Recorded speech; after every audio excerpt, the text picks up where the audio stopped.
Praise the Lord and good morning, and I bring greetings in the matchless name of our Lord and Savior Jesus Christ. सबको प्रभु यीशु मसीह के नाम से मैं स्वागत करता हूँ और सबको जय मसीह की बोलना चाहता हूँ। In this morning again, it's a great joy and privilege to serve Almighty God. इस सुबह काल में आज मेरे लिए बहुत सौभाग्य की बात है कि मैं उस पर महान सर्वशक्तिमान परमेश्वर की सेवकाई करने पाऊँ। And this morning I would like to take you through the Epistle of Jude and verse 20 to 25. इस सुबह काल में आज मैं यहूदा की पत्री की ओर आपको आकर्षित करना चाहता हूँ। उसका वचन 22 से लेकर के 25 तक। We will be studying for this morning Epistle of Jude, chapter 20, verse 20, verse 2, 25. इस सुबह काल में हम आज यहूदा की पत्री से मनन करेंगे वचन 22 से लेकर 25 तक। It has 25 verses. इस पत्री में 25 ही वचन है। And this epistle is the fourth shortest epistle of the New Testament. और ये जो पत्री है ये पूरा नए नियम में चौथी सबसे छोटी पत्री है। The Philemon, 2nd John, 3rd John, and this is shortest one is Judah. Philemon, The 2nd John, Second John, 3rd John, and 3rd John, and this is the fourth one, which is the smallest letter. और ये सबसे छोटा यहूदा की पत्री, ये जो नए नियम में सबसे छोटी पत्री कहलाती है, बताई जाती है। And the book of Isaiah is known as a mini Bible.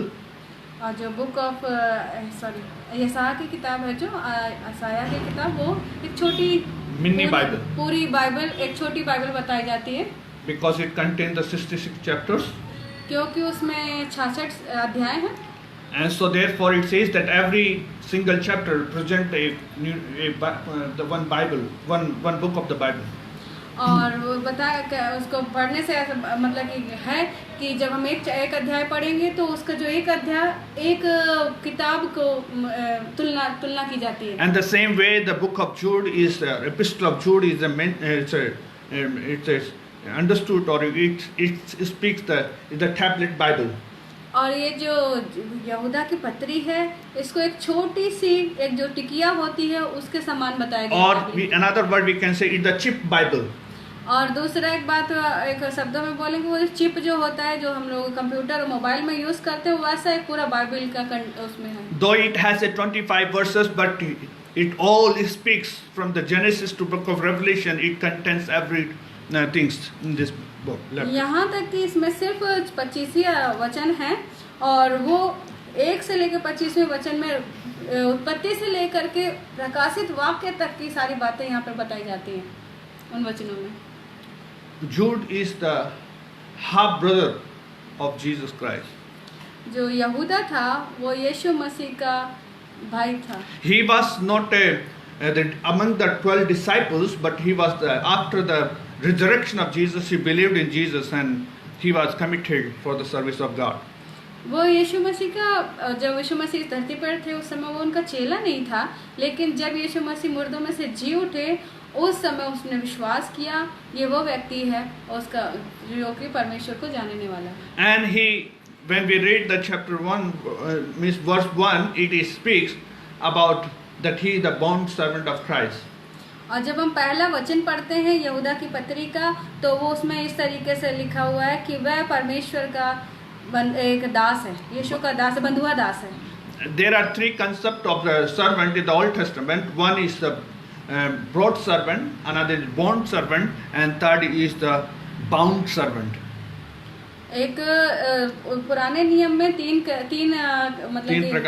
प्रकार के दास हैं।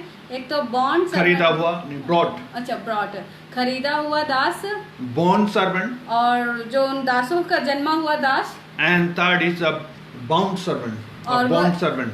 और एक जो हर समय पूरे जीवन भर के लिए जीवन काल के लिए वो बंधुआई में हो। And here the Jude says that he is the bond servant of Christ. He didn't say that I am half brother of Jesus Christ. He says that I am bond servant. That means his relationship is that he is serving God not because of something else, but he is out of free will, because he has seen the life of Jesus on earth, and through that, and he believed him, and he became a servant of God. जब हम पहला वचन यहूदा की पत्री का पहला वचन पढ़ते हैं तो वहाँ पर हम इस बात को पाते हैं कि वह जब कहता है कि मैं यीशु मसीह का दास हूँ, मतलब कि वो ये नहीं कि कहीं से लाया या थोड़ा बहुत नहीं, उसने पूर्ण संपूर्णता से अपना जीवन को प्रभु के लिए सौंप दिया है, यीशु को सौंप दिया है कि मैं उसकी सेवा करूँ. When he speaks about the broad servant, in all days, what used to happen, somebody used to conquer, or somebody used to have the debt on somebody, they were not able to repay. On that basis, they used to become a slave or servant on that house or that place. और जो broad servant मतलब जिसको खरीदा हुआ जो दास है, उसमें उस पुराने समय में ऐसा होता था, पुराने नियम में जो हम पढ़ते हैं कि जो लोग किसी से कर्जा लेते थे वो नहीं दे पाते थे, या वो उनके ऊपर एक मतलब कि जब जीत किसी के ऊपर हासिल होती तो तब वो लोग उनको पकड़ के लाते थे और इस तरीके से उनको अपने घरों में गुलाम बनाते थे. And then after being serving there, and they not only the male or female, but that when they brought all family, and after staying there, when they have reproduction of kids, that kids will become as a bond servant. और जिस प्रकार से मैं बताया कि जब उनको खरीदा जाता था या कहीं से जीत करके लाया जाता था उन लोगों को, और वो जो वहाँ रहते थे, और जब एक या दो नहीं, उनके पूरे परिवार को लेके आते थे और उनको रख के फिर जब उनके उत्पन्न हुए बच्चे होते थे उनको वो उनके बच्चे भी वो हमेशा के लिए दास रहते थे, तो उनको बॉन्ड सर्वेंट कहते थे. And then after there is a system in Israel, after 7 years they had to release everybody. So after 7 years, after being working for 7 years with that master, and he feel the comfortable and very very good to that master, and if he said, "Master, where else I should go after leaving you? Let me be with you. Let me become your bond servant." और Israel का एक वो मतलब कि व्यवस्था थी कि अगर वो किसी को दास बना के अपने पास रखे हुए, लेकिन वहाँ पर कि 7 साल के बाद उनको वापस छोड़ देना है. लेकिन कुछ लोग ऐसे थे कि अब मैं कहाँ जाऊँगा, क्या करूँगा, मुझे अपने साथ ही रहने दीजिए. All masters were not cruel; they were good masters. So the slave want to stay with him, and they will fear the year, and he will remain forever with him. और बहुत से लोग मतलब कि बहुत से जो उनके मालिक थे वो लोग इतने खराब लोग नहीं थे, अच्छे लोग भी थे, तो इसलिए जो दास लोग थे वो लोग चाहते थे कि हम उन्हीं के साथ में रहें, उन्हीं की सेवा करें और उनके संग रहें. और तब वो उनके कान में एक छेद करते थे और इस तरीके से वो हमेशा के लिए उनके बॉन्ड सर्वेंट बंधुए दास बन जाते थे. And this wherever somebody sees him, they understand this is the out of free will. He is serving his master. और जो भी कोई उनको देखता था कि उनके कान में छेद है यहाँ पर, और तो उसका मतलब ये है कि ये अपने आप से स्वयं से परमेश्वर की सेवा कर रहे हैं. This type of terms used by Apostle Paul also. This term used by Apostle Paul, bond servant, word has been used by Apostle Paul. जो प्रेरित पौलुस है, ये शब्द प्रेरित पौलुस के द्वारा भी इस्तेमाल किया गया है कि मैं बंधुआ दास हूँ. And here the same way his the half brother of Jesus also used the same term. He says that I am the bond servant of Jesus Christ.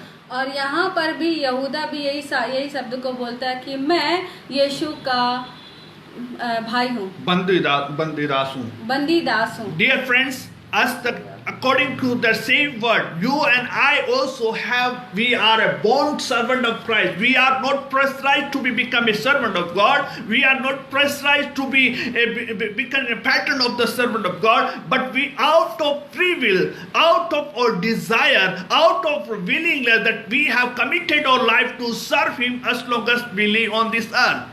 मेरे प्रियो, हमें परमेश्वर ने एक बंधुआ बना के करके नहीं या किसी और कारण से नहीं, लेकिन हमें वो चाहता है कि हम पूर्णता से और फ्री विल मतलब कि अपने स्वयं इच्छा से परमेश्वर की सेवा के लिए अपने आप को समर्पित करें. We are the bond servant of Christ. We will serve. We are committed to serve. We have reserved our life for serving God.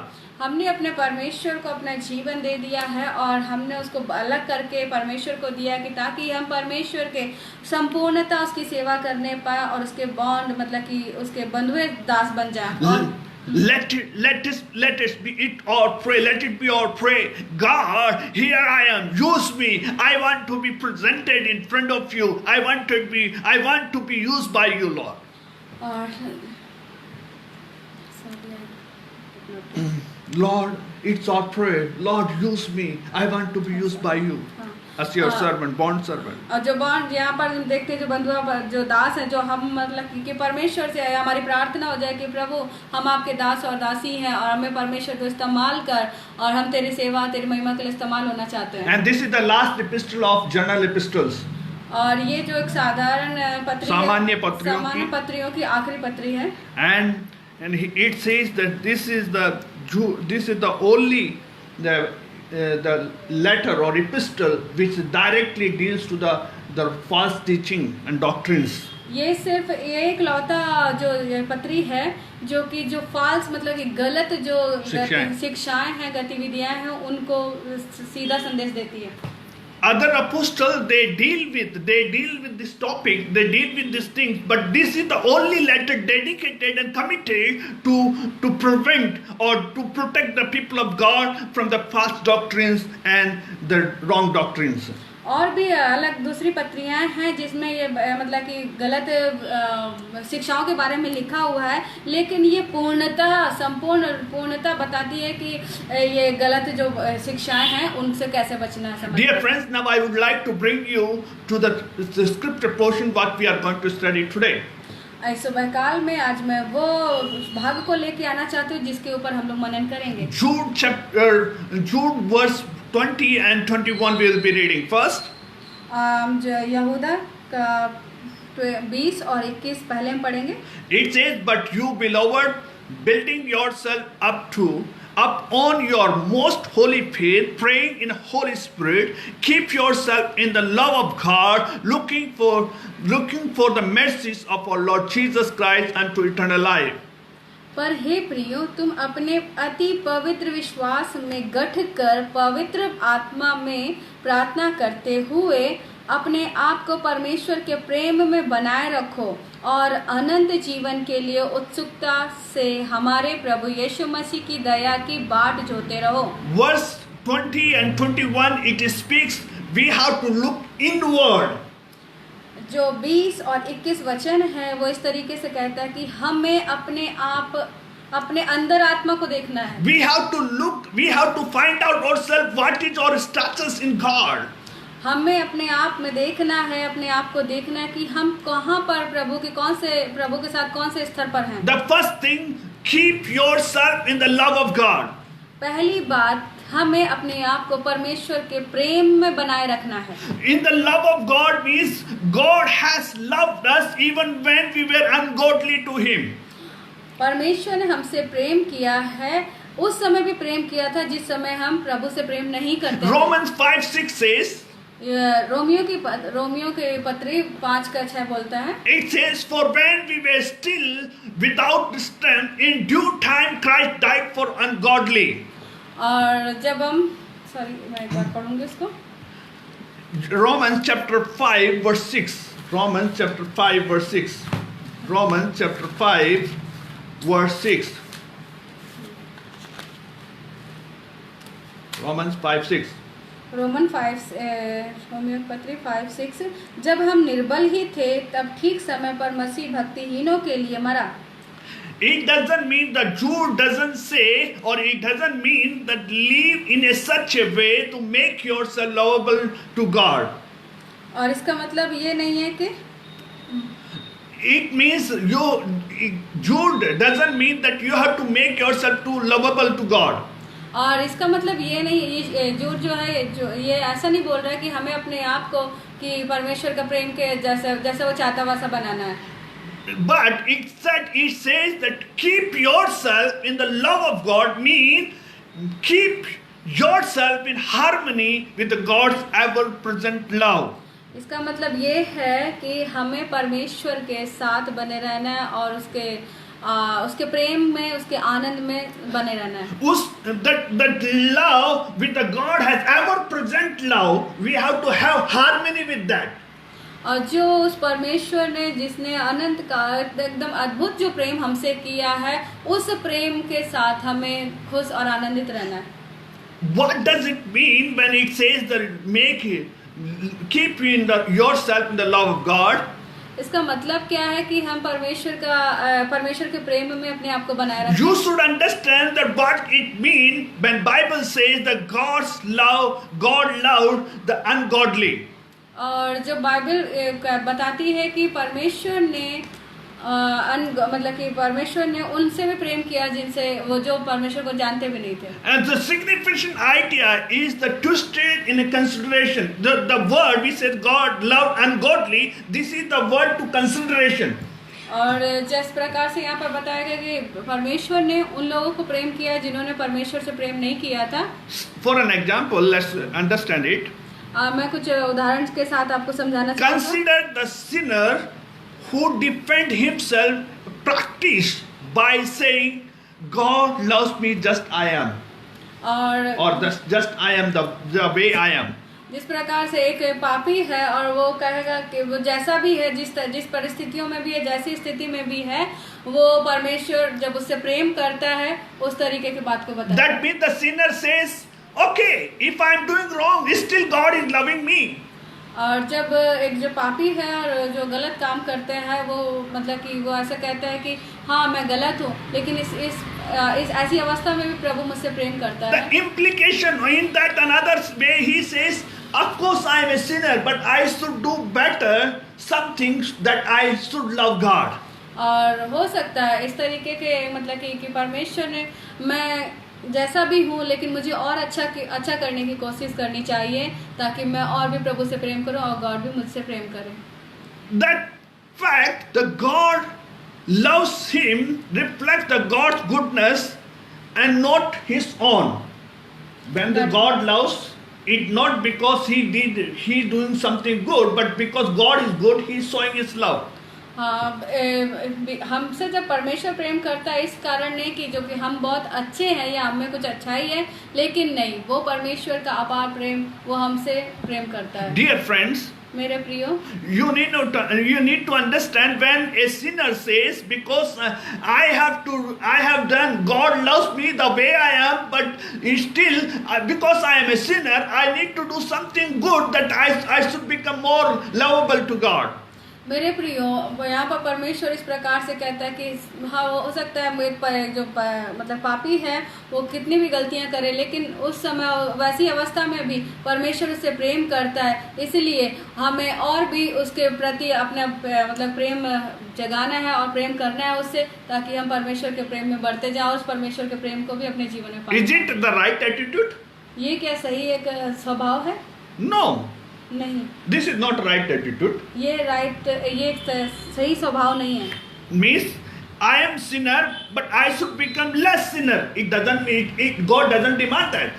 और इसका मतलब ये नहीं है कि मैं पापी हूँ और मैं थोड़ा कम पाप करूँ, ऐसा परमेश्वर नहीं चाहता। When I understand God's love, that means I should become less. I should do less sin.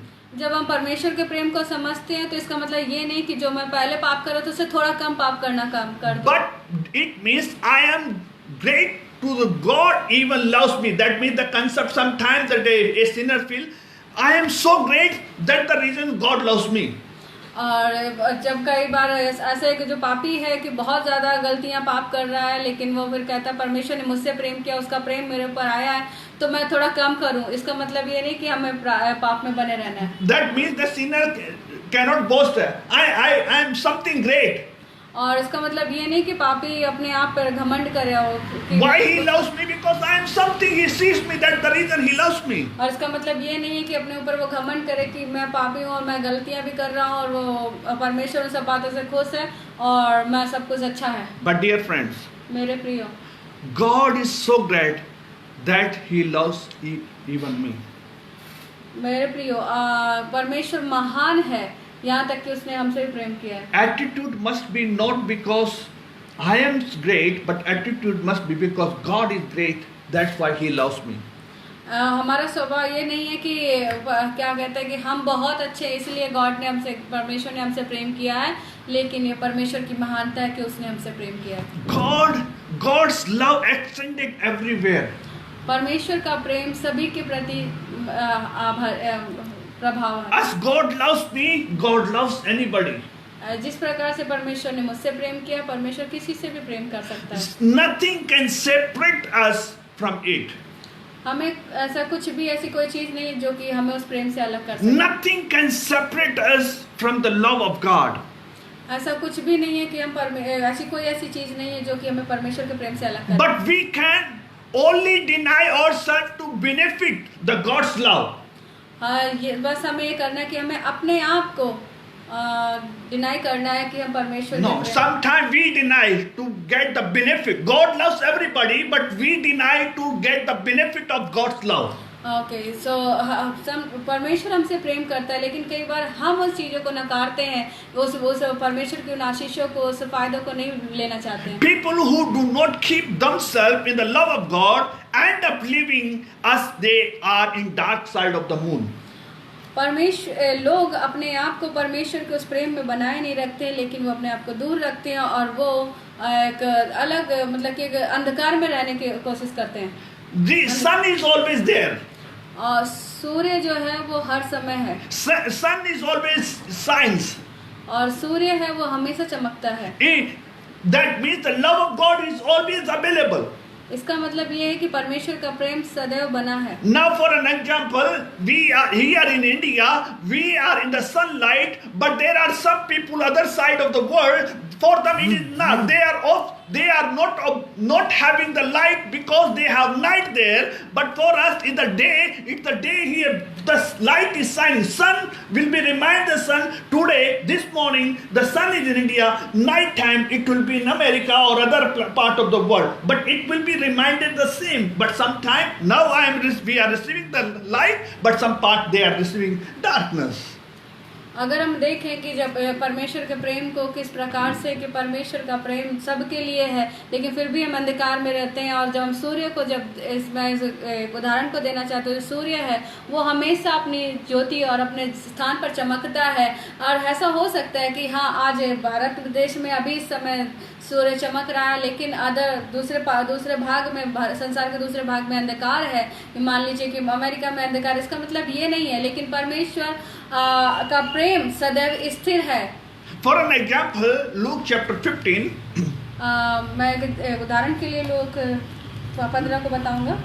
There you see the prodigal son. वहाँ पर एक उड़ाऊ पुत्र के बारे में। And see, his father who always loved him.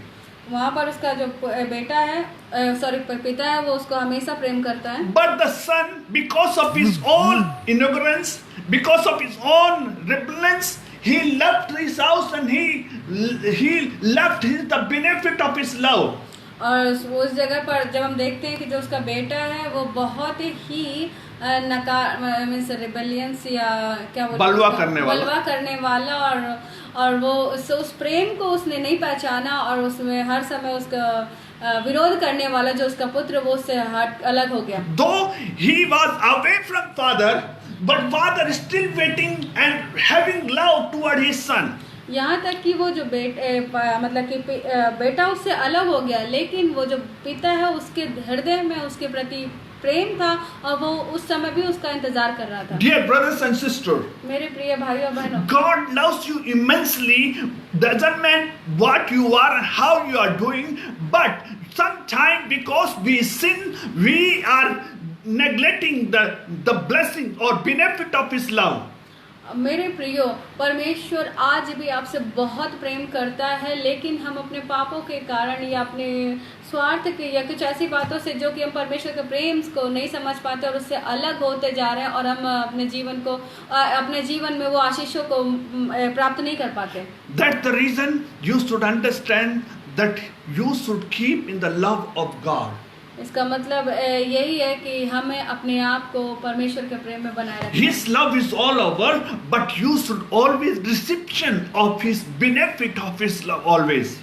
उसका परमेश्वर का प्रेम हर जगह है, हर स्थान पर है, सबके लिए है, लेकिन हमें विशेष रूप से उस परमेश्वर के प्रेम को अपने जीवन में लेके पकड़ के रखना है। The second part that verse is, और उसी का दूसरा मतलब कि भाग, वचन का दूसरा भाग ऐसा build yourself upon your most holy faith.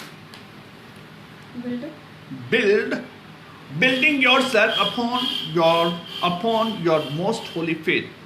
पवित्र आत्मा Verse 20. वर्स 20, तुम अपने अति पवित्र विश्वास में गठ कर पवित्र आत्मा में प्रार्थना करते हुए। This is the only way ourselves in love of God. We can keep ourselves in the love of God. यही सिर्फ एक ऐसा वो भाव है कि जो हम परमेश्वर के प्रेम में घनिष्ठ बन सकते हैं। First it says keep yourself in the love of God, and second is build yourself upon your most holy faith, and this is the only way you can love God. और पहली बात है कि हमें परमेश्वर के प्रेम में बने रहना है, और दूसरी बात है कि विश्वास में गट कर पवित्र आत्मा, विश्वास में बने रह करके उसमें बंद करके पवित्र आत्मा से प्रार्थना करते हुए। It means इसका मतलब keep growing spiritually. इसका मतलब कि हमें मतलब कि आत्मिक तौर से बढ़ना है। We have to be keep continuing growing in the Lord. हमें परमेश्वर में बराबर उसकी आत्मिक बातों में बढ़ते रहना है। That means keep building, keep growing, keep building yourself in the spiritual life. इसका मतलब ये है कि हमें अपने आत्मिक बातों में, अपने आत्मिक जीवन को परमेश्वर में बढ़ते रहना है, बढ़ाते रहना है। Build yourself on your most holy faith. अपने उस विश्वास को मजबूत करके रहना है। That means इसका मतलब you are responsible for your own spiritual growth. आप ही अपने आत्मिक बढ़ोतरी के जिम्मेदार हैं। Nobody can help you to grow.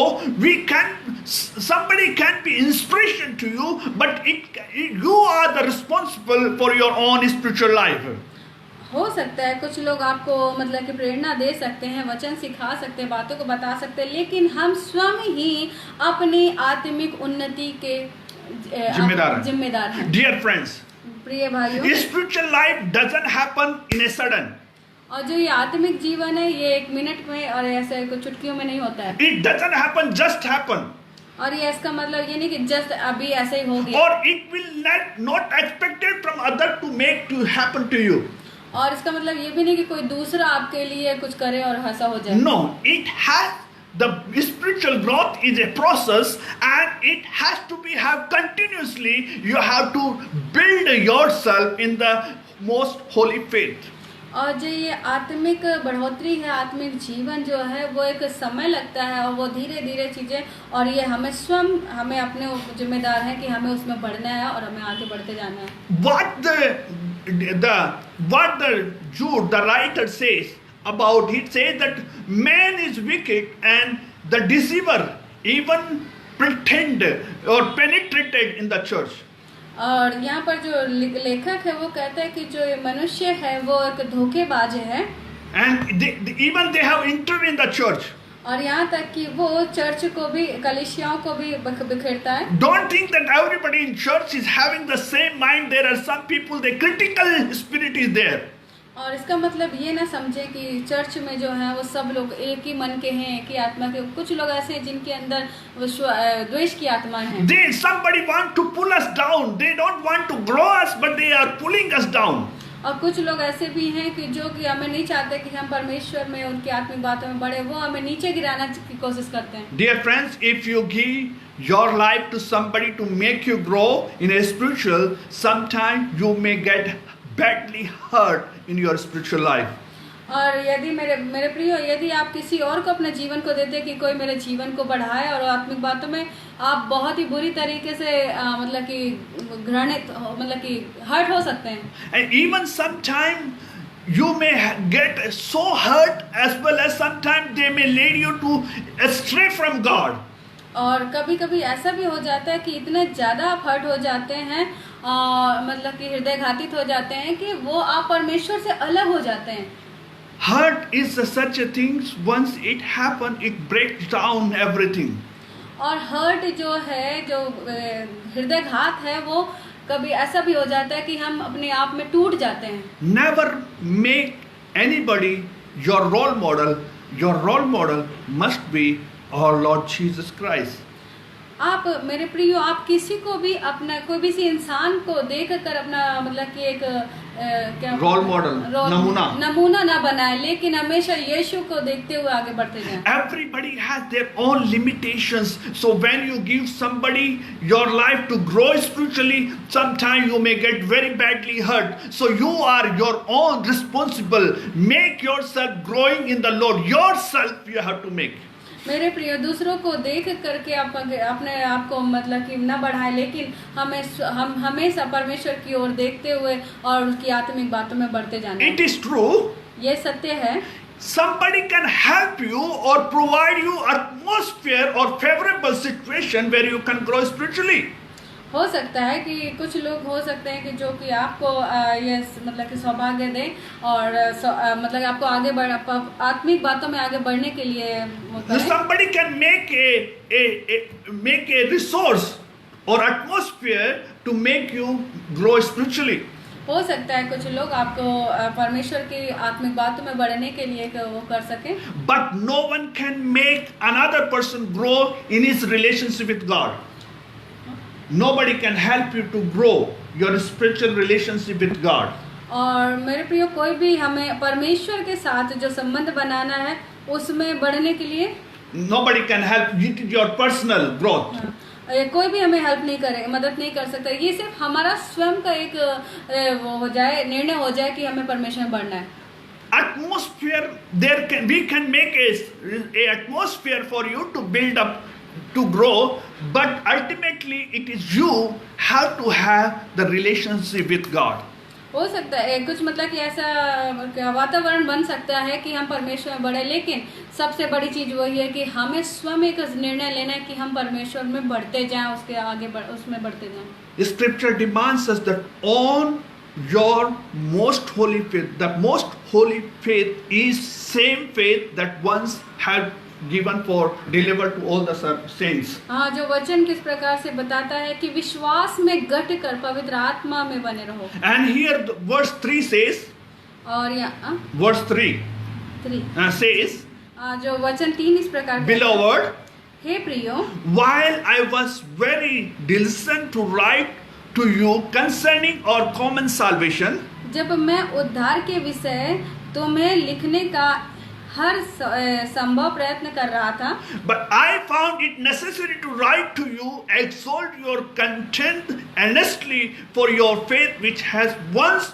for all delivered to the saints. जिसमें हम सब सहभागी हैं, जो मैंने यह लिखा और अनुरोध करना आवश्यक समझा कि तुम उस विश्वास के लिए यत्नपूर्वक संघर्ष करते रहो जो पवित्र लोगों को एक ही बार सदा के लिए सौंपा गया था। That means that Jude has some other concept to write to build the people, write about their salvation, but the Spirit of God helped him to write the immediate needs, that to prevent the church from the false doctrines and some kind of the things which is not needed for the church. इसका मतलब ये है कि जो यहूदा है उसको परमेश्वर ने वो कुछ और सोच रहा होगा, लेकिन परमेश्वर की जब आत्मा ने उसको अगुवाई किया तो उसके जो उस समय की जो परिस्थिति थी, उस परिस्थिति के अनुसार कि जो गलत शिक्षाएं चल रही उनके प्रति वो लिखे। Jude wasn't talking about growing in most holy faith. जो यहूदा है वो इसका ये मतलब ये नहीं कह रहा है कि आप most high faith कि आप अंदर हिंदी में कैसे read verse 20 तुम अपने अति पवित्र विश्वास में गट कर पवित्र आत्मा में बढ़ते जाओ। में बढ़ते जाओ, से बढ़ते जाओ नहीं लिखा, अंदर बढ़ते जाओ नहीं लिखा है growing in most holy faith. Not he didn't say in, but he says on most holy faith. इसने ये नहीं कहा कि आप क्या कहते हैं, जो एक बहुत ही मोस्ट होली फेथ उसके अंदर में नहीं, लेकिन उसके ऊपर मतलब we have to उसमें बढ़ते जाओ, मतलब we have to grow on the foundation of truth. हमें परमेश्वर की उस सत्यता में बढ़ते जाना है। Yeah, we have to stand on the fundamentals, the truth of Word of God. हमें परमेश्वर की उस सत्यता और जो सही सत्य वचन है उसमें बढ़ते जाना है। Dear friends, मेरे प्रियो, the first we have to be in the love of God, पहली बात है कि हमें परमेश्वर के प्रेम में बढ़ते जाना है। and the second we keep yourself in the love of God. Second, हमें अपने परमेश्वर के प्रेम में अपने आप को बनाए रखना है। and second, दूसरी, build yourself on your most holy faith. और हमें उस जो पवित्र आत्मा के पवित्र विश्वास में गठित कर, विश्वास में बंद कर अपने आप को परमेश्वर में बढ़ते जाना है, And बढ़ाते जाना है। third, pray in the Holy Spirit. और प्रे मतलब कि पवित्र आत्मा में प्रार्थना करना है। This is also another way to be in the love of God. ये भी एक है जो परमेश्वर का प्रेम में एक दूसरा एक भाग है। Dear friends, मेरे प्रियो, while we are on the earth, जब हम इस जब हम इस पृथ्वी पर हैं, we are on battle. हम एक संघर्ष में हैं, We are on battle, युद्ध. हम एक युद्ध में हैं। We have a battle of wrong living. We have a battle of wrong teaching. हम ऐसे मतलब कि जो गलत शिक्षाएं हैं और गलत एक व्यवहार है जो जीने का, उन ऐसी अवस्थाओं में हैं। We cannot live in the world, the worldly pattern, but we have to live this world in the spiritual. We have to live the spiritual life, in the prayerful life.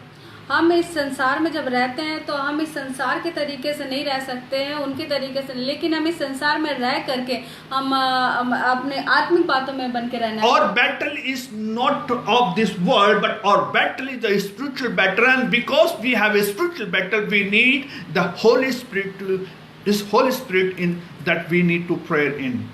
और हमारा जो ये युद्ध है वो संसार से नहीं है, लेकिन हमारा युद्ध ये है कि हम पवित्र आत्मा की सामर्थ में और उसके प्रेम में और उसमें दिन प्रतिदिन सब बातों को हटाते अपने जीवन से उसमें बढ़ते जाएं। Many of our prayers are directed by, बहुत सारी हमारी प्रार्थना है जो कि दूसरे इन चीजों के द्वारा निर्धारित होती हैं, इन चीजों के द्वारा निर्धारित होती हैं। on our needs, कि जब हमारी अपनी आवश्यकताएं होती हैं, on our the wisdom, और हमारे अपने बुद्धि के द्वारा होती हैं, निर्धारित होती हैं, on our wishes and desires. और हमारी जो इच्छाएं हैं और जो हमारी मतलब कि इच्छाएं हैं उनके द्वारा निर्धारित होती हैं। Many of the time our prayers are circulated in these three divisions. और कई बार हमारी जो प्रार्थनाएं हैं वो इन तीन भागों में इस तरीके से विभाजित होती हैं कि हमारी अपनी ज़रूरतें, हमारी अपनी बुद्धि और दिमाग से, और हम मतलब कि बुद्धिमत्ता के कारण और कुछ। But लेकिन there is a higher level of prayer. लेकिन एक ऐसी भी प्रार्थना है जो कि सर्वोत्तम प्रार्थना है। It doesn't mean that we cannot share our needs to God, we cannot pray in our wisdom, we cannot pray for our wishes and desire. It doesn't mean, but there is a higher level of prayer. इसका मतलब ये नहीं है कि हम परमेश्वर के प्रार्थना में परमेश्वर के साथ अपनी आवश्यकताओं को ना से बताएं, अपनी बुद्धि के साथ बातें ना करें या अपने इच्छाओं को ना प्रकट करें, लेकिन इससे भी बढ़कर एक ऐसी प्रार्थना है जो कि एक उच्च कोटि की प्रार्थना है। We have to, spiritual battle can only win by the higher level of prayer. और जो स्पिरिचुअल मतलब कि आत्मिक जो युद्ध है जो हमारा, ये एक उच्च कोटि की प्रार्थना के ही द्वारा जीता जा सकता है। And that we found in the Romans chapter 8 verse 26. जो हम उसको पाते हैं रोमियो के पत्री 8:26. 8:26। The apostle Paul says, likewise the Spirit also helps in our weakness. 8:26। Yeah. इसी रीति से आत्मा भी हमारी दुर्बलता में सहायता करता है। For we do not know what we should pray for as we ought, but the Spirit Himself make intercession for us. क्योंकि हम नहीं जानते कि हमें प्रार्थना किस प्रकार करना चाहिए, परंतु आत्मा स्वयं भी ऐसी आहें भर कर जो with groaning of which we cannot utter. अवर्णीय है, हमारे लिए विनती करता है। That means the Apostle Paul said that we do not know what to pray. The Spirit help Himself. He ministered to us. He intercedes to us in uttering words. और हमें नहीं, apostle Paul जो यहाँ पे प्रेरित पौलुस कहता है कि हमें नहीं पता कि हम कैसे प्रार्थना करें, क्या करें, लेकिन जो पवित्र आत्मा है वो हमें सहायता करता है। परमेश्वर के जो एक उच्च कोटि की प्रार्थना है उस जो हमें करनी चाहिए उसको प्रार्थना करने के लिए हमें पवित्र आत्मा प्रेरित करता है। Holy Spirit is our comforter. Holy Spirit is our teacher. He knows what exactly we need. We need to come to Him and we need to pray in Holy Spirit that He makes intercession for us. और जो पवित्र आत्मा है वो हमें सांत्वना देता है, पवित्र आत्मा हमें सिखाता है और पवित्र आत्मा ही हमें उत्साहित करता है कि हमें किस प्रकार से परमेश्वर के प्रति प्रार्थना करना है। Dear friends, मेरे प्रिय भाई बहनों, Holy Spirit may help us to pray by giving right word and saying when we say. We pray. और जो पवित्र आत्मा है वही हमें एक सही शब्द देता है कि कब और कैसे हमें प्रार्थना करनी है।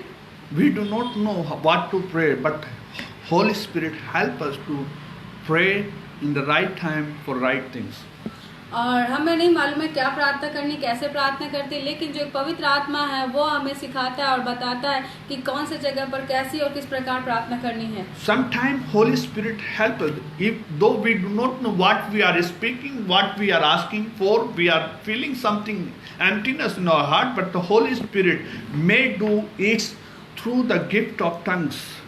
और कई बार जब प्रार्थना करते हैं कि हम क्या प्रार्थना कर रहे हैं, क्या बोल रहे हैं, किस तरीके से बोल रहे हैं, लेकिन जो पवित्र आत्मा की जो सामर्थ्य है, पवित्र आत्मा जो हमारे अंदर है, जो परमेश्वर की आत्मा है, वो हमें सिखाती है किस प्रकार से हमें परमेश्वर के प्रति प्रेम करना है। Whenever we speak Holy Spirit, I am not speaking Holy Spirit a person, is the masculine gender. पवित्र आत्मा अपने वरदान से हमें भरता है, भरती है नहीं। So that's the, here says the gift, a gift God gives to seeking heart. और जो ये परमेश्वर ने हमें पवित्र आत्मा को जो वरदान दिया है वो एक हृदय को खोजने वाला वरदान दिया है। Which want to communicate with Him at a deeper level than normal conversation. और इसका मतलब ये है कि हम एक ऐसा साधारण जो हम बात करते हैं वैसे नहीं है, वो पवित्र आत्मा परमेश्वर के उस घनिष्ठ प्रेम के जो हम गहराई से उसको समझ सके, उसको जान सके और उन आत्मा को दर्शाता है। Higher level of prayer means communicating with God deeper level than normal conversation. और जो एक हायर लेवल मीन्स जो उच्च कोटि की जो प्रार्थना है वो एक ऐसा नहीं जब नॉर्मल हम प्रार्थना करते हैं उस तरीके का नहीं, लेकिन वो हमें परमेश्वर के प्रेम में और उसकी बातों में और उसके प्रेम में गहराई के साथ अंदर लेके जाते हैं। Dear friends, your life will be no more the same when you have a deeper level of communication with God, and you will have a different level of talk, different level of thinking, different level of dealing with the things because you have a higher level of prayer. और मेरे प्रियो, अगर जब हम परमेश्वर से उस उच्च कोटि और बहुत ही घनिष्ठता के साथ में, पूर्णता के साथ में परमेश्वर के साथ प्रेम करते हैं, प्रार्थना करते हैं, तो हमारा जीवन या साधारण तरीके से नहीं, बातचीत हमारी साधारण तरीके से नहीं, बल्कि सब कुछ उच्च कोटि का हमारा जीवन। Dear friends, everything what you require in your life, everything will be given to you. That the Bible tells, seek His kingdom and His righteousness, and all things shall be added unto you.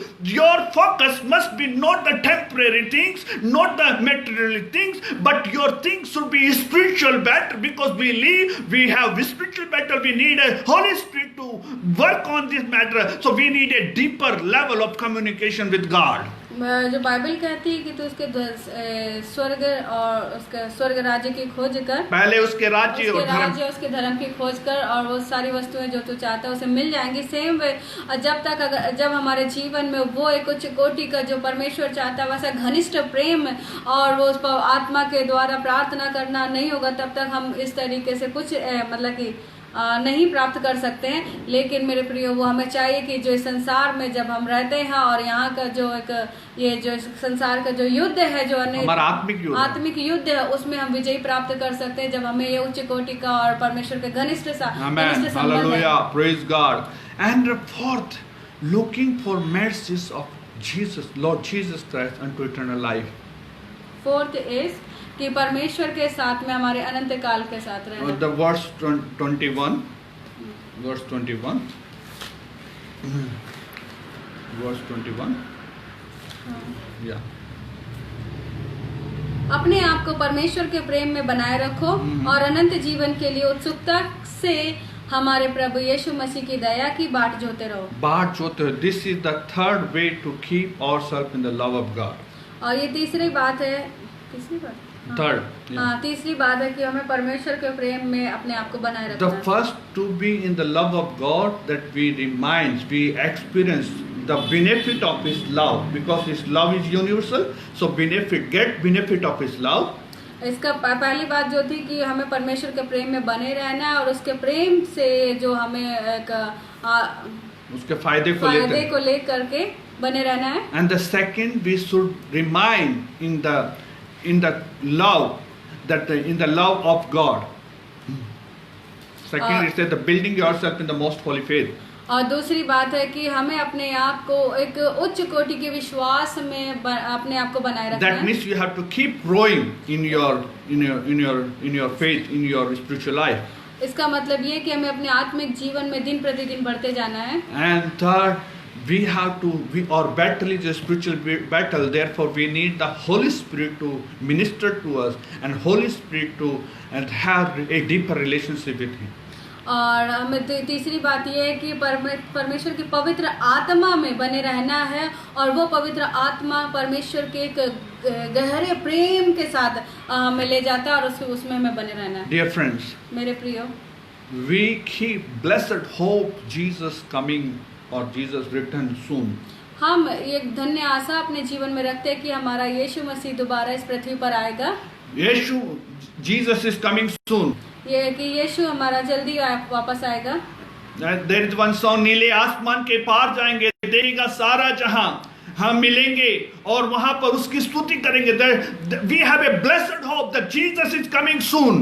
हमारे पास एक धन्य आशा है कि यीशु मसीह जल्द आने वाला है। Dear friends, that love, because Jesus is coming soon, that love has too much, but that we are obligated to serve Him because our Lord is near to come. और वो जो प्रेम जो परमेश्वर ने हमें दर्शाया वो ही हमें बताता है, इसलिए हम उसकी बहुत ही उत्सुकता के साथ इंतजार कर रहे हैं कि यीशु मसीह जल्दी आएगा और हम परमेश्वर के संग रहेंगे। Whatever pain and difficulties, whatever sorrow and whatever sickness you are facing, the day is coming that we will be having no pain, no sorrow, because our blessed hope that Jesus is coming soon. हमारी एक धन्य आशा वो है जो कि यीशु मसीह में कि जो वो वापस आने वाला है। जो भी हम आज इस पृथ्वी में रह करके समस्याएं, संकट, परेशानियां, बीमारियां जो सह रहे हैं, उन सब के ऊपर वो विजय प्राप्त करके हम परमेश्वर के साथ रहेंगे। And next second part is verse 22 to 23, 22 and 23. और एक और भाग है जो कि वचन 22 से 22 और 23 को पढ़ेंगे। That speaks about outward. Take look outward. First take look inside and now take look outside. अभी तक जो हमने सीखा था, जो हम समझ रहे थे कि सबसे पहले हमें अपने अंदर की बातों को, अंदरूनी आत्मा को मजबूत करना है। अभी दूसरी की बाहर की बातें। And here verse 22 says, on some have compassion, make distinction, and it says, but others save with fear, pulling them out of the fire, hating even the garment of defiled by the flesh. जो संदेह करते हैं उन पर दया करो, औरों को आग में से झपट कर निकालो और डरते हुए अन्य लोगों पर दया करो, यहाँ तक कि शरीर द्वारा कलंकित वस्त्रों से भी घृणा करो। Dear friends, here the scripture tells this epistle doesn't speak for the Gentiles, this speak to our fellow brothers in Christ. और ये जो वचन है ये अन्य लोगों के बारे में नहीं, अन्य जातियों के बारे में नहीं, ये हमारे उन प्रिय भाई बहनों के बारे में बोल रहा है जो यीशु मसीह में हैं। in the body of Christ, there are people having different concepts and different doctrines, different things. They are not our enemies, but with love we have to make them.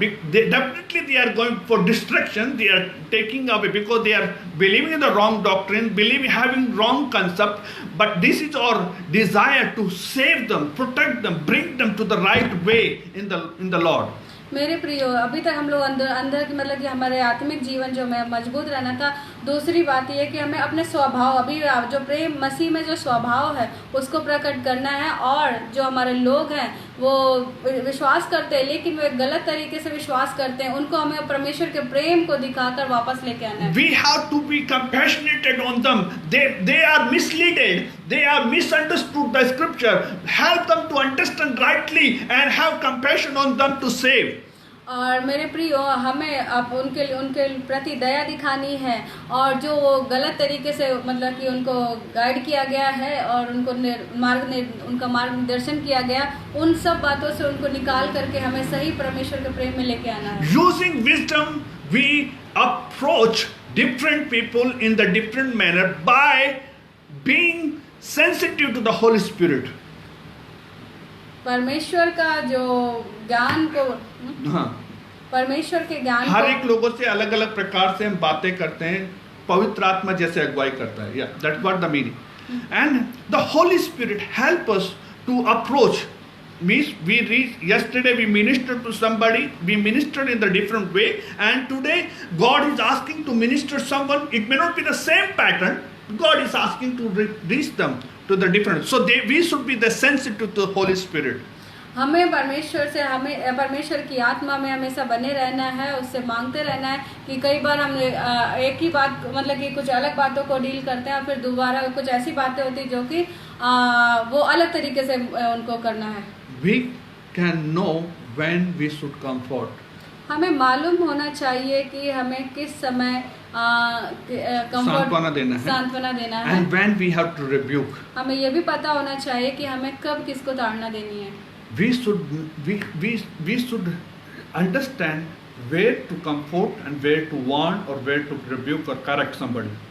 हमें इस विवेक को रखना है कि किस समय हमें किसको सांत्वना देनी है और किस समय किसको हमें डांटना है। Don't despise anybody, but don't accept the false teaching or don't incline to the false teaching.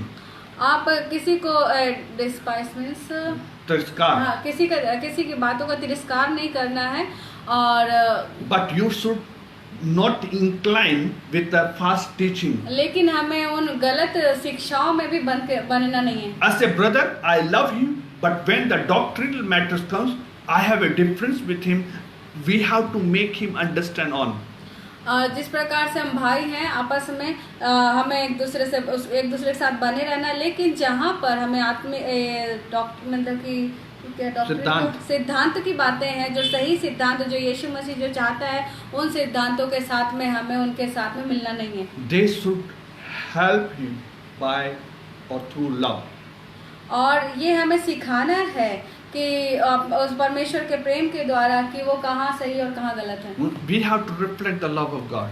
हमें परमेश्वर के प्रेम के द्वारा उनको दिखलाना। That means we need to love them continually. इसका मतलब ये है कि हम उनसे हमेशा प्रेम करते हैं। No matter how bad a person or how misleading or terribly in their doctrine, एक व्यक्ति how much bad, how much wrong doctrine he has, we have still continue to love him.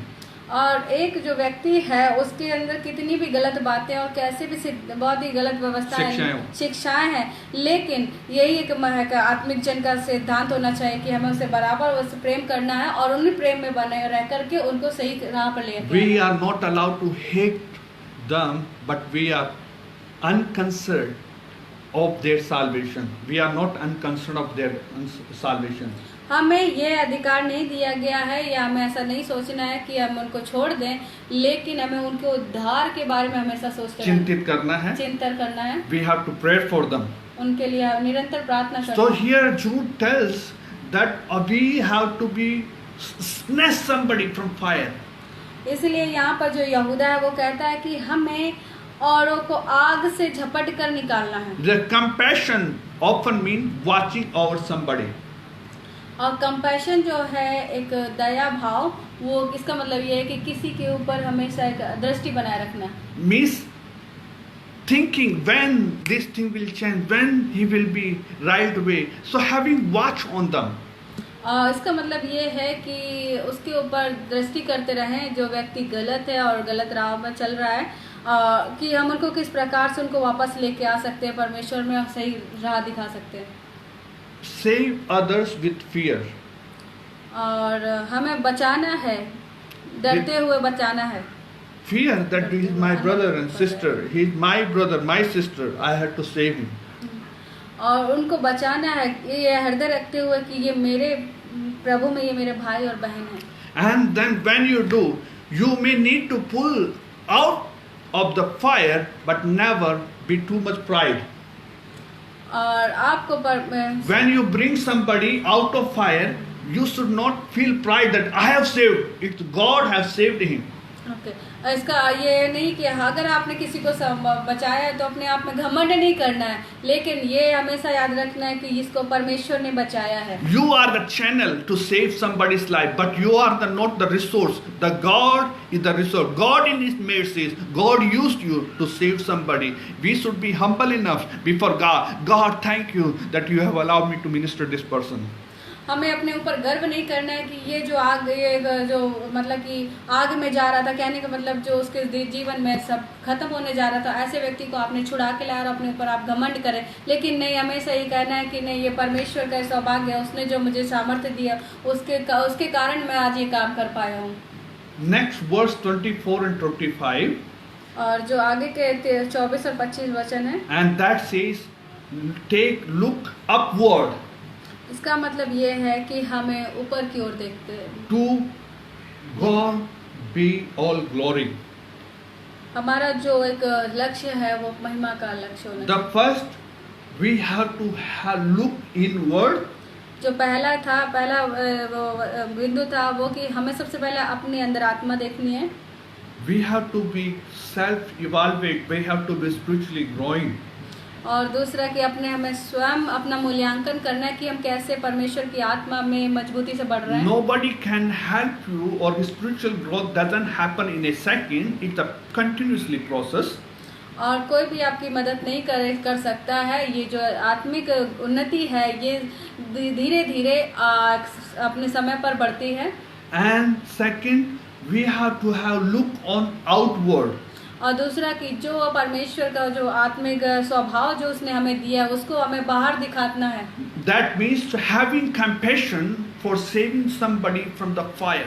ये हम एक दया का भाव हो जाए कि हम दूसरों को जो मतलब कि इस संसार में वो हो रहे हैं, नाश हो रहे हैं, उनको बचाने का।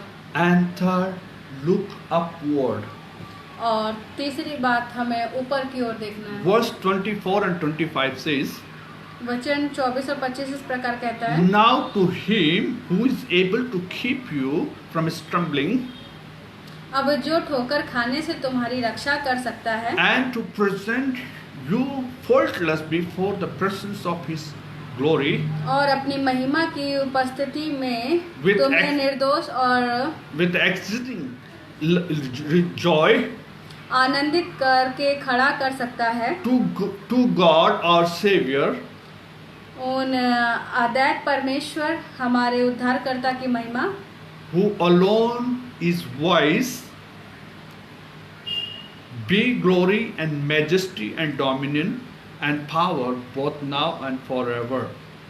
उद्धार की महिमा, गौरव, पराक्रम एवं अधिकार हमारे प्रभु यीशु मसीह के द्वारा जैसा सनातन काल से है, अब भी हो और युगानुयुग रहे। Dear friends, here Jude concludes his epistle with a famous doxology, that means the praising God.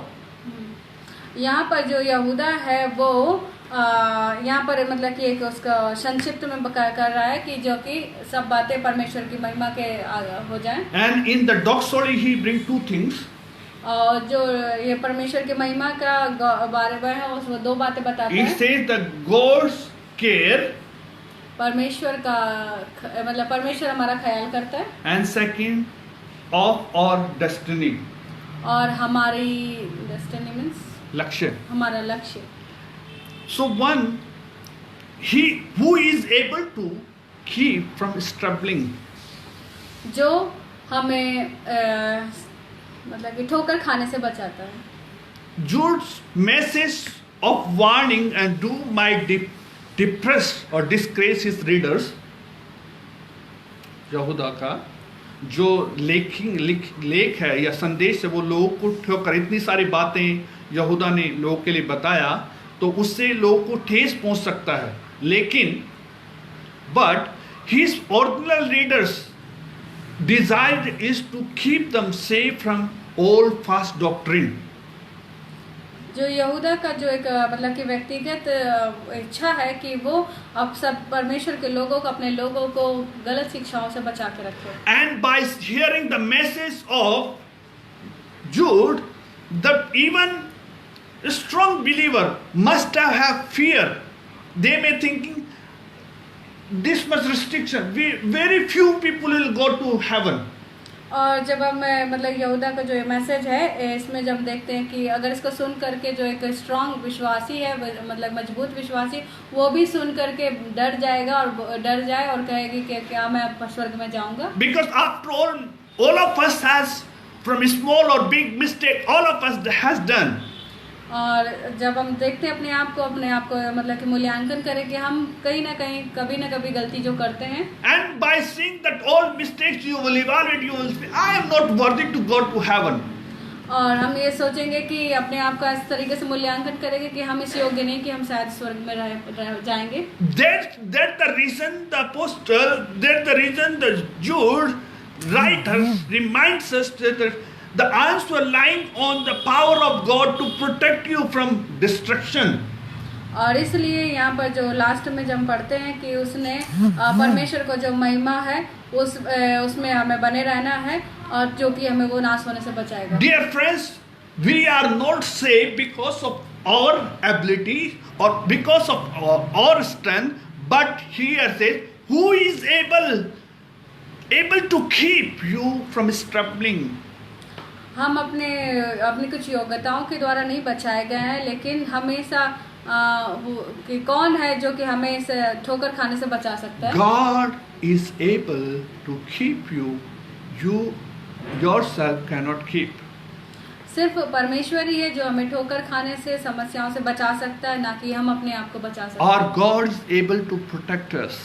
हमारा परमेश्वर है जो हमें हमेशा सुरक्षित और संभाल के रखता है. Our God is the God who covers us in His presence. और हमारा ही जो परमेश्वर है, जो जिंदा बाप है, वो हमें अपनी उपस्थिति में हमेशा सुरक्षित रखता है. For an example, somebody climbs on the mountain. एक उदाहरण के तौर पर मैं बताऊंगा कि एक व्यक्ति जो कोई भी पहाड़ पर चढ़ रहा है, He takes advice from the experts that he should not fall down and die.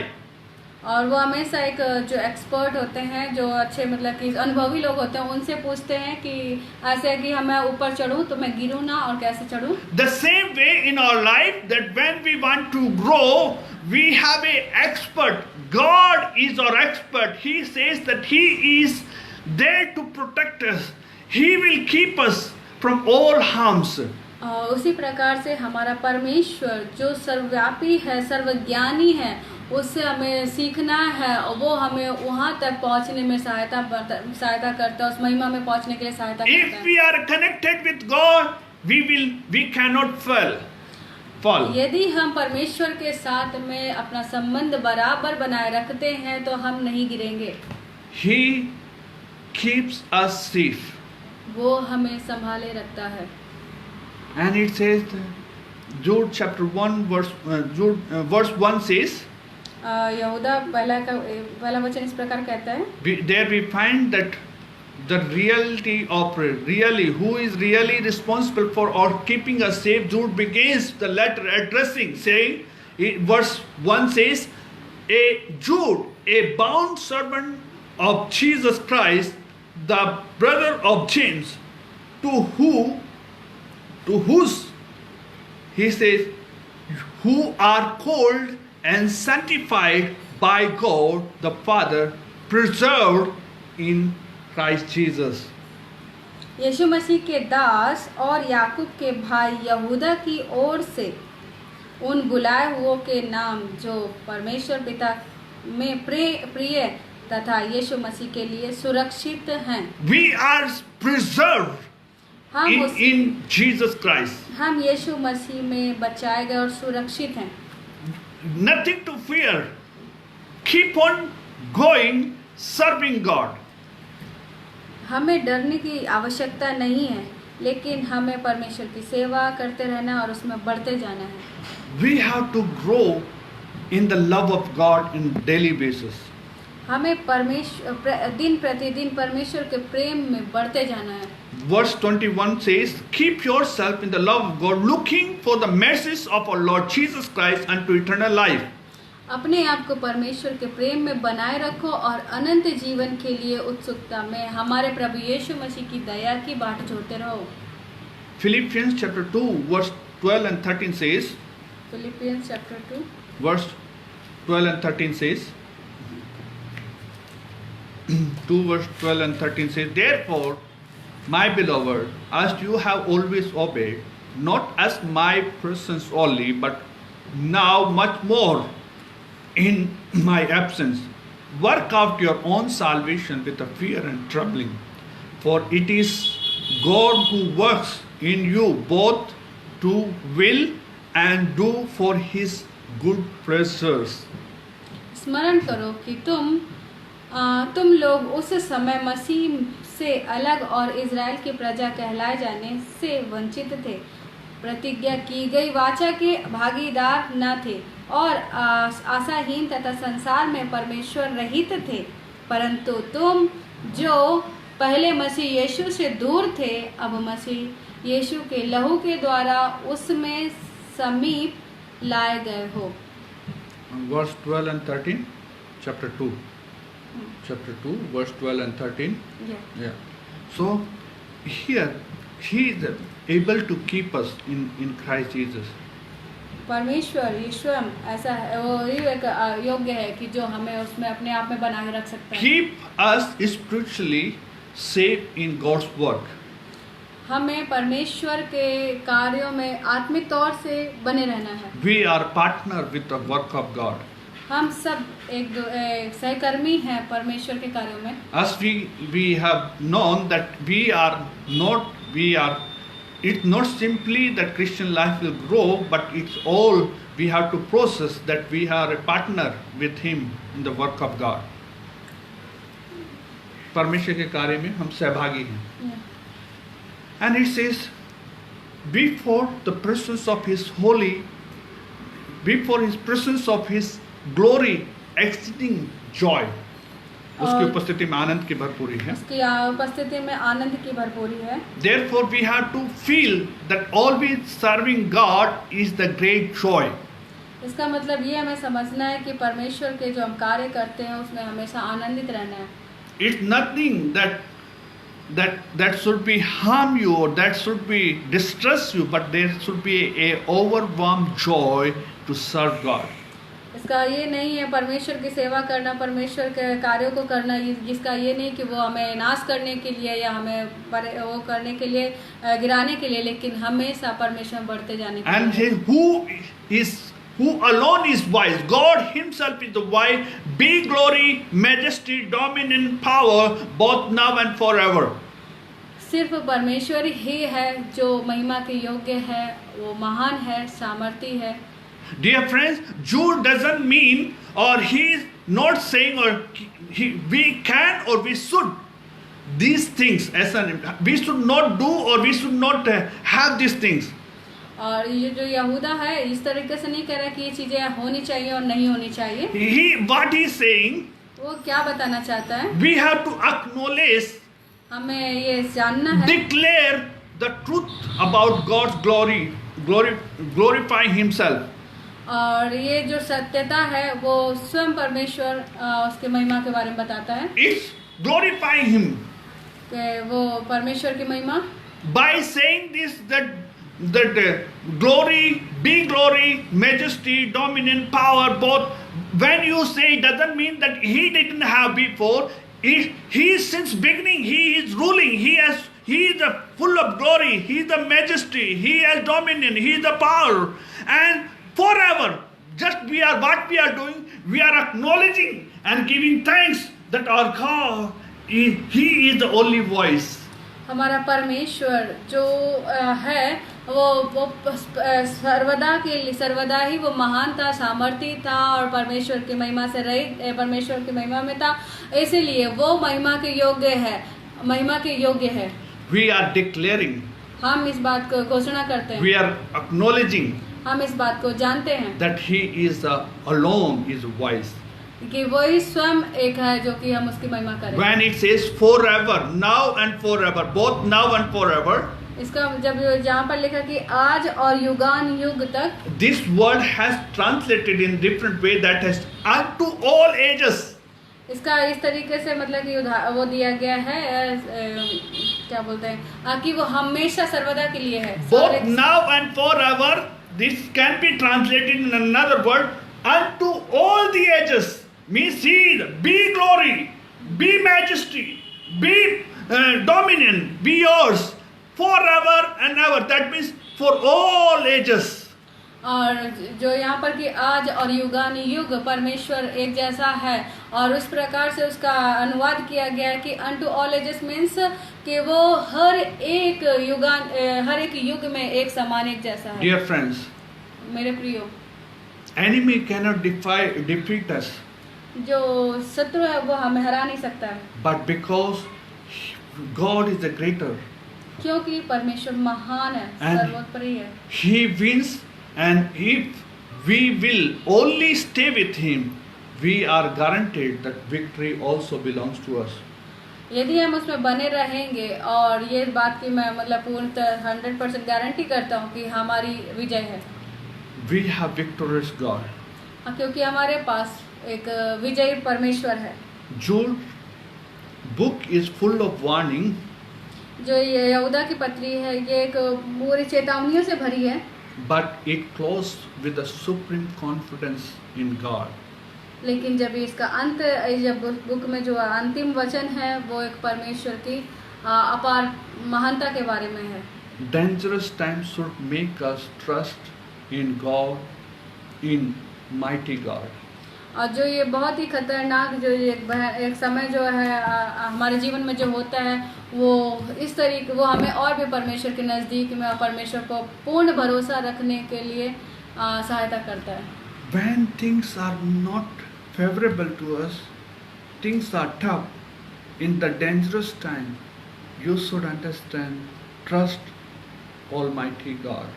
जब चीज़ें हमारे विपरीत होती हैं और हमारे सब पक्ष में नहीं होती हैं, उस समय जिस प्रकार से आज हम अपने माहौल को देख रहे हैं, समय को देख रहे हैं, और ये हमें और भी दर्शाता है कि हम परमेश्वर की ओर बढ़ें, उसमें और भी विश्वास करें और उसमें और भी घनिष्ठ संबंध के साथ में परमेश्वर के साथ बने रहें।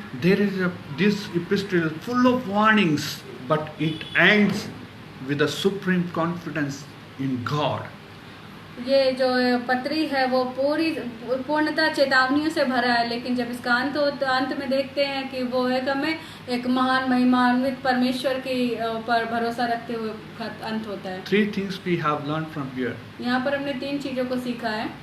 Look inside, inward. सबसे हमें अपने अंदरूनी आत्मा को देखना है।